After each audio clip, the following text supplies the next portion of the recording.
Buongiorno Italianos, täna pöördume Eesti rahva poole. Mis on itaallastele ja eestlastele ühist? Ikka pizza ja pasta. Ja see, et meie oleme saapakujuline, tähendab ka eestlaste puhul seda, et eestlane on saanud alati saabast suurte naabrite käest. Nii et meil on väga palju ühist, täna räägime siis otse Kungla rahvale. Kui sa mees jood ja sul on raske, siis sellest ei ole midagi, sest joomisega tapad sa närvirakud, aga rahuvrakud jäävad. Eile läksin ma kodust ära, olin väga närvis, aga siis tee peal tuli meelde või siis täpsemini liftis, et ma elan ju üksi.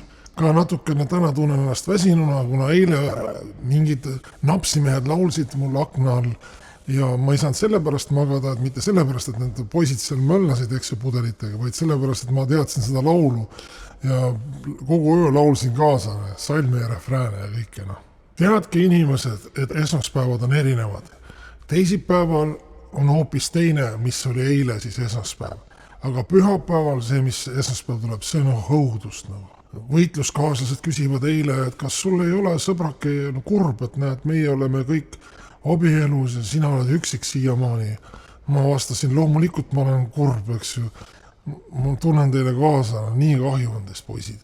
Jõudsin ka järeldusele niimoodi, ütleme kaupmehena, et sõjamehena, et töö iseendaga on mõtet. Esiteks sa oled 24/7 kogu aeg raba, eks ju, palka sulle ei maksta ja ülemus on ka veel täielik tolvanne. Hoiatus kõigile, alkohol on väga kahjulik, aga midagi ei ole teha, ta on väga lõbus selline. Ja lõpetuseks ma ütlen, et tõesti, et kui panna kokku itaallase temperamentsus ja eestlase selline kivirohu, siis kokku saaksid väga hea kombinatsiooni nagu täiuslikuna.